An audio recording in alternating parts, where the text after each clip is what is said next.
Assalamualaikum warahmatullahi wabarakatuh. Salam sejahtera bagi kita semua. Shalom. Om Swastiastu, Namo Buddhaya, salam kebajikan. Saya Tineke Wairisal, mahasiswa PPG dalam jabatan Angkatan 3 tahun 2023 LPTK Universitas Patimura. Pada kesempatan ini, saya akan melaksanakan PPL 2 di kelas 8 dengan materi Teorema Pythagoras dengan model pembelajaran Discovery Learning. Untuk selanjutnya silahkan saksikan video berikut. Selamat pagi anak-anak sekalian. Selamat pagi Ibu Guru. Apa kabar semuanya hari ini? Baik, luar biasa. Ada yang tidak hadir hari ini? Semua hadir Ibu. Karena semua hadir hari ini, berarti pembelajaran hari ini bisa kita mulai ya? Sebelum memulai pembelajaran hari ini, mari kita berdoa. Berdoa mulai. Berdoa selesai. Ibu akan mengetes konsentrasi kalian. Jadi ice breathing-nya seperti ini. Tangan di depan, tangan di samping, tangan di atas, tangan di bawah. Jadi karena melatih konsentrasi, Ibu akan lihat bahwa kalian konsentrasi tidak terhadap ice breathing ini sebelum kita masuk ke pembelajaran. Anak-anak dipersilakan berdiri. Contohnya ya, tangan di atas. Baik, tangan di samping. Tangan di bawah. Tangan di depan. Oke, luar biasa. Ternyata kalian konsentrasi, berarti kita bisa mulai pembelajaran hari ini. Anak-anak dipersilakan juga kembali. Materi yang akan kita pelajari hari ini adalah Teorema Pythagoras.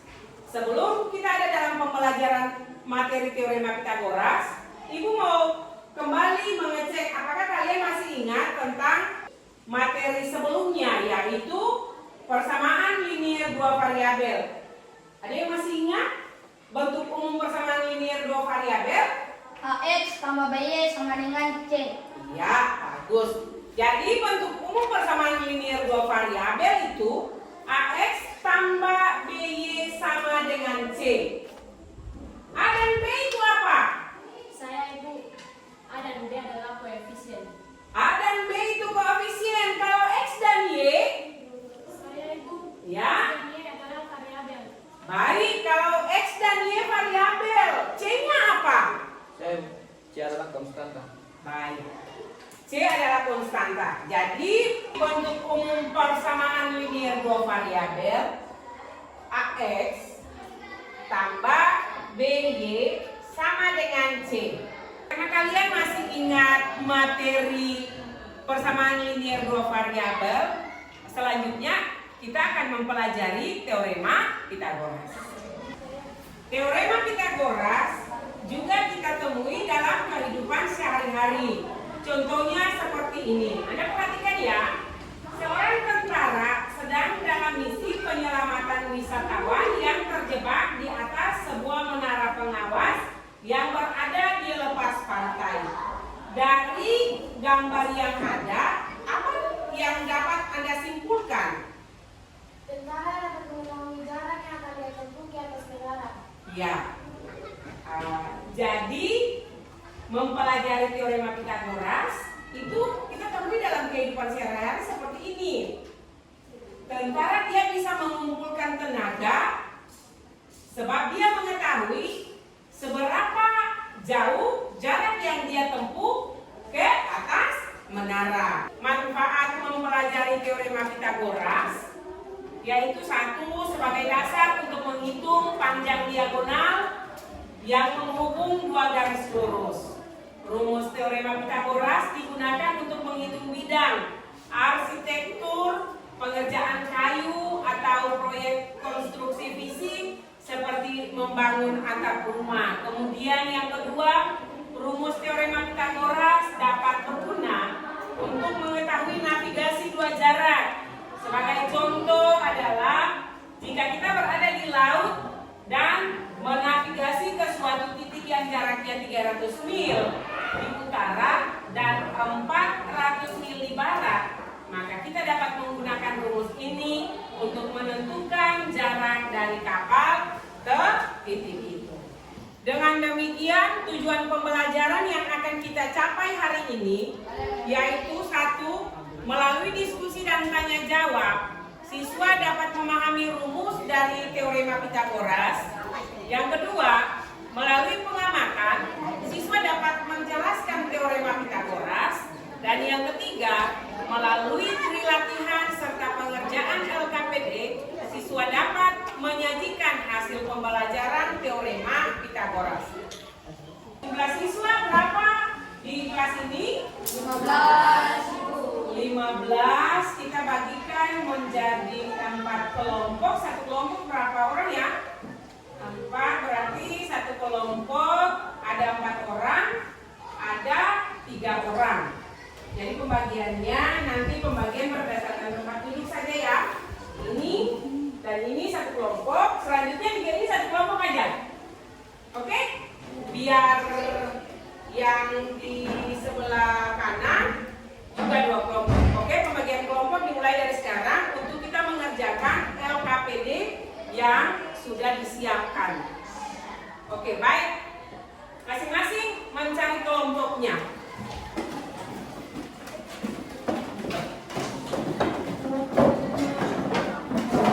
Kita akan sama-sama menentukan teorema Pythagoras pada segitiga siku-siku. Anak-anak perhatikan, persegi, luas persegi B, C, G, dan H.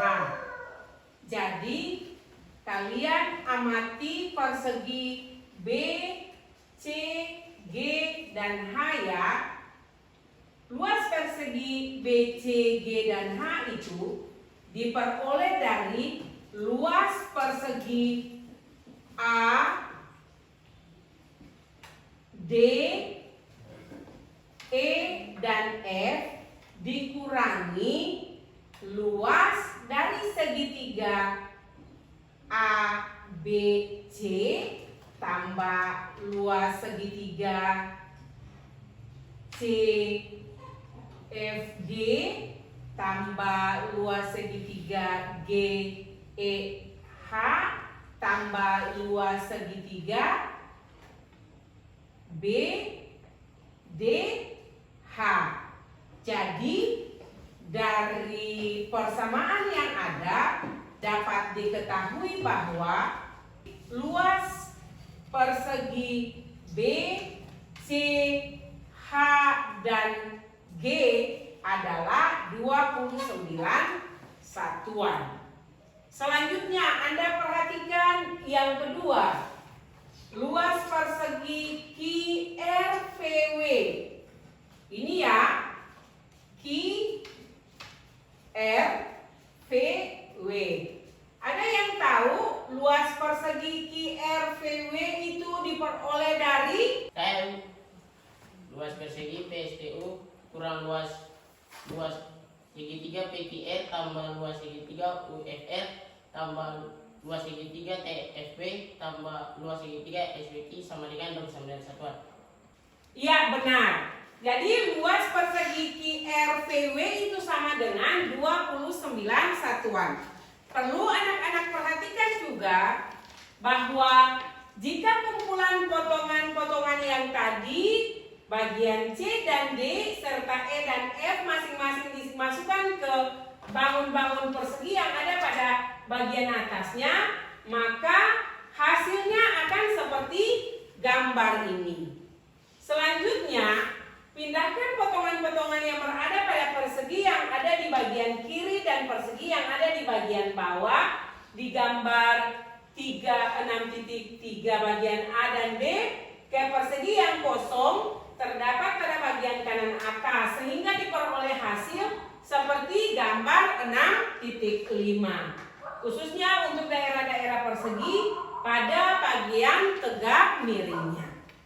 Jika kedua bentuk peragaan pada gambar 6.5 tadi kita nyatakan secara umum, maka gambarnya akan seperti gambar 6.6. Jadi jumlah luas persegi sisi tegak itu A kuadrat tambah B kuadrat sama dengan luas persegi A kuadrat tambah B kuadrat sama dengan luas persegi sisi miring. Secara aljabar dapat ditulis bahwa A kuadrat tambah B kuadrat sama dengan C kuadrat. Anak-anak sekalian, pada LKPD yang ada, anak-anak diminta untuk memperhatikan gambar yang ada pada LKPD, kemudian menyelesaikan soal sesuai dengan petunjuk pengerjaan. Ini kelompok 1 ya, kelompok 2, kelompok 3, dan kelompok 4. Waktu yang Ibu berikan 30 menit dimulai dari sekarang. Setelah pengerjaan selesai, masing-masing kelompok akan mempresentasikan hasil kerja kelompok. Pengerjaan dimulai dari sekarang.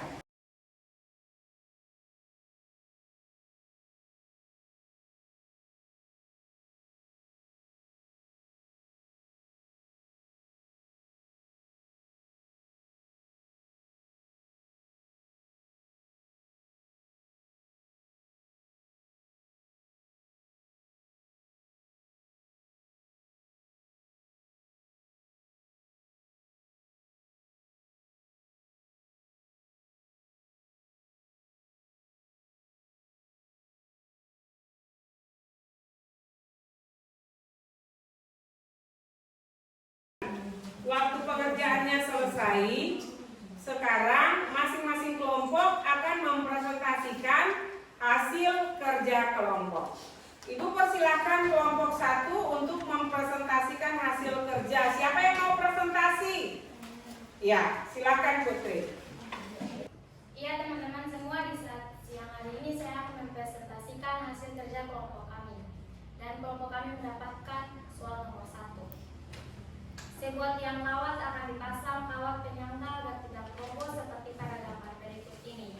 Jika jarak kaki tiang dan kaki kawat penyangga adalah 8 meter, jarak kaki tiang dengan ujung kawat penyangga pertama adalah 6 meter, dan jarak kawat penyangga pertama dengan kawat penyangga kedua adalah 9 meter. Hitunglah panjang total kawat yang diperlukan dan hitunglah biaya yang diperlukan jika harga kawat 25.000 per meter. Diketahui A 8 meter, B sama dengan 6 meter. Jadi kelompok 1 memperoleh hasil jika nilai C-nya 10, maka harga kawat yang harus dibayar itu 250.000. Mungkin dari kelompok 2, 3, atau 4 ada yang mau bertanya terkait dengan hasil kerja kelompok 1, atau semua sudah mengerti? Silakan kelompok 2. Nia mau bertanya apa? Kenapa hasilnya 250? Karena nilai C-nya adalah 10 dan panjang kawat 1 meter 25.000, maka 10 kali 25.000 sama dengan 250.000. Iya. Jadi nilai 250.000 itu diperoleh dari nilai C-nya 10 dan panjang kawat 1 meter 25.000, makanya 10 kali 25.000 sama dengan 250.000. Dapat dimengerti? Mengerti. Oke. Mungkin dari kelompok lain ada yang mau bertanya? Tidak ada. Kita berikan aplaus untuk kelompok 1. Ya, sekarang kelompok 2 akan mempresentasikan hasil Silahkan yang mewakili kelompok 2. Ya, teman-teman sekalian, saya dari kelompok 2 akan mempresentasikan hasil diskusi kami. Soal yang kami dapat adalah nomor 2. Untuk menuju ke arah masyarakat, Devano harus berjalan kaki dari rumahnya ke arah barat sejauh 3 km. Kemudian berjalan ke arah utara sejauh 4 km. Berapakah jarak rumah Sarah dengan Devano?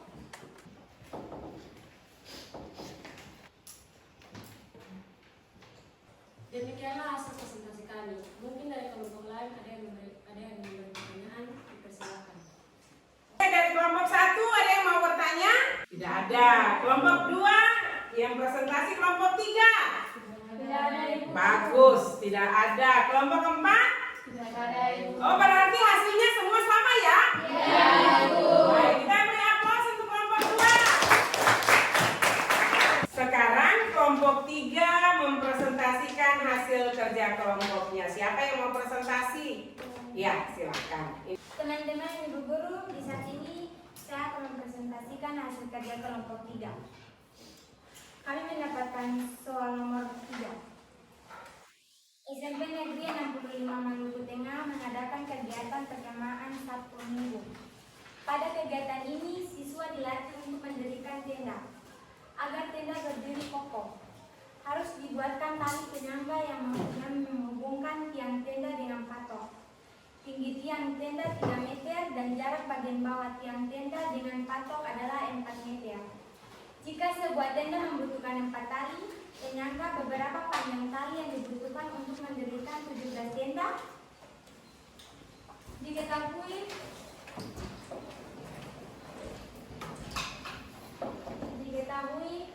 A sama dengan 3 meter kali 20 meter sama dengan 340 meter. Itulah hasil pekerjaan kami di saat ini. Apakah ada teman-teman yang mau bertanya? Oke, dari kelompok 4 ada yang mau bertanya? Ya, silakan. Ibu, tadi saya katakan C sama dengan 25 kuadrat. Sedangkan yang ditulis C sama dengan akar dari 25. Yang benar yang mana? Yang benar akar 25. Iya. Jadi yang benarnya akar 25. Lisa salah mengucapkan. Bagaimana teman-teman yang lain? Jadi untuk soal nomor 3, karena satu tenda itu dia membutuhkan 4 tali dan panjang dari patok ke tiang tenda itu, karena panjang tali dari patok ke tinggi tenda itu panjangnya 5 meter, maka satu tenda itu dia membutuhkan tali sepanjang 20 meter, diperoleh dari ada 4 patok di setiap satu tenda. Kemudian ada 17 tenda, berarti 17 kali 20 meter, hasilnya 340 meter panjang tali yang dibutuhkan. Demikian presentasi kelompok 3. Kita berikan aplaus untuk kelompok 3.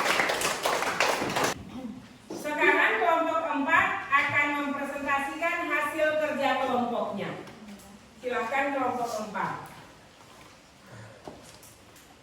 Kami dari kelompok 4 menggambarkan gambar bentuk segitiga siku-siku. Dan ini gambarnya. Jadi ini hasil kerja kelompok 4. Kelompok 1 bagaimana? Sesuai dengan yang dikerjakan kelompok 4? Sesuai. Kelompok 2? Sesuai, Ibu. Kelompok 3? Sesuai. Ya, kita berikan aplaus.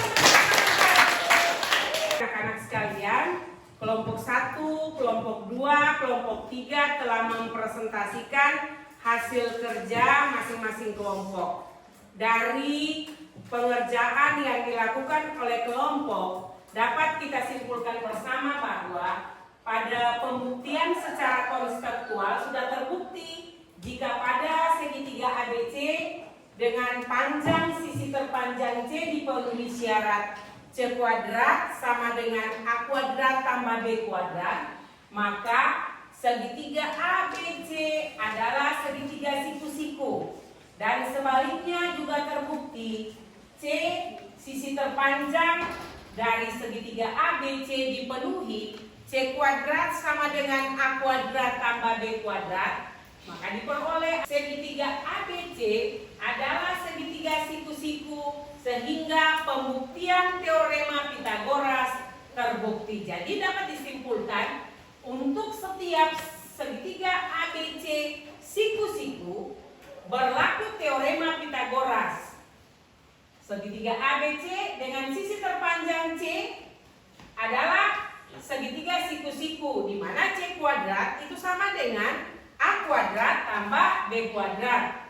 Dari penjelasan yang telah Ibu berikan, ada yang mau bertanya? Silakan, kontak. Apakah teorema Pitagoras berlaku untuk sudut tumpul dan sudut pancing? Iya. Perlu untuk kalian semua ketahui bahwa teorema Pitagoras berlaku untuk segitiga yang sudutnya siku-siku. Kalian tahu sudut siku-siku itu besarnya berapa derajat? 90 derajat, Ibu.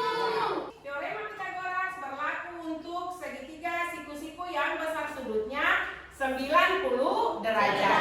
Ibu minta kalian kembali ke tempat duduk masing-masing. Ibu akan melaksanakan kuis sebagai penilaian pada proses pembelajaran yang berlangsung hari ini.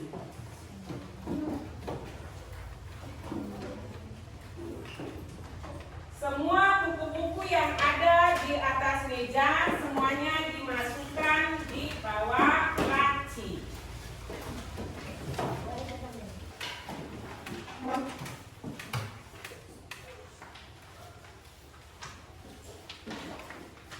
Pengerjaan kuis 10 menit ya, dan pengerjaannya dimulai dari sekarang. Masing-masing boleh bekerja pada lembaran kertas yang telah Ibu berikan. Waktunya dimulai dari sekarang. Silahkan.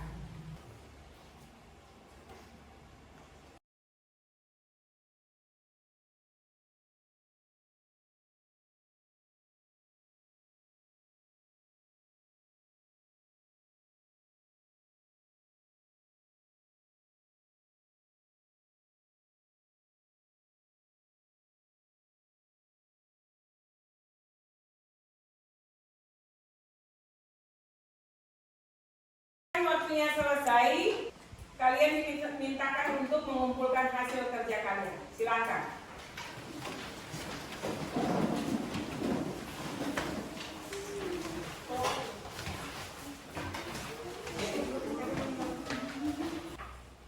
Ya anak-anak sekalian, jadi teorema Pitagoras itu kita temui juga dalam kehidupan sehari-hari. Seperti tadi yang telah dijelaskan oleh kelompok 2. Kelompok 2 soalnya itu untuk menuju ke rumah Sarah, Devano harus berjalan kaki dari rumahnya ke arah barat sejauh 3 km.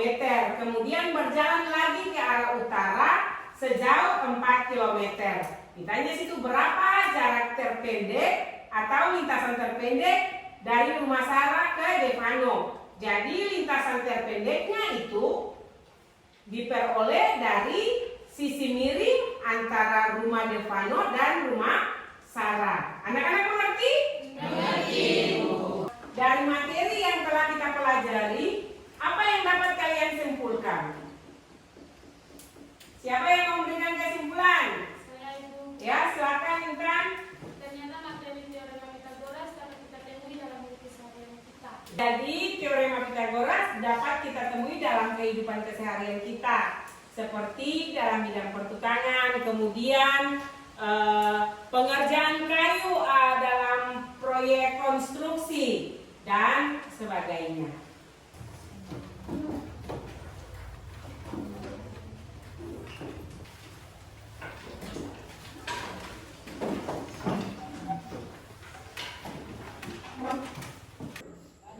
Baik anak-anak sekalian, sekarang kalian akan mengerjakan lembaran penilaian sikap.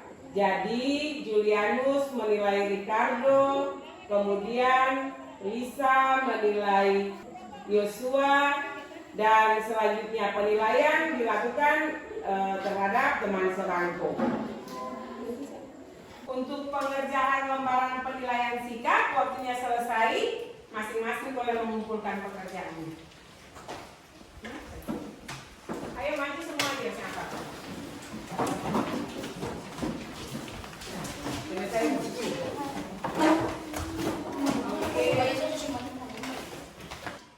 Setelah ibu memperhatikan untuk pengerjaan kelompok, ternyata kelompok 1 paling aktif dalam mengerjakan hasil kerja diskusi mereka. Kita semua sama-sama memberikan tepuk tangan untuk kelompok 1. Kelompok 2, 3, dan 4 tetap semangat ya. Iya, Ibu. Demikian materi kita hari ini. Materi selanjutnya adalah jenis-jenis segitiga. Jadi untuk pertemuan berikut ya, selanjutnya anak-anak dimintakan untuk mengerjakan tugas pada buku siswa di latihan 2.3 halaman 10 nomor 1 sampai 5.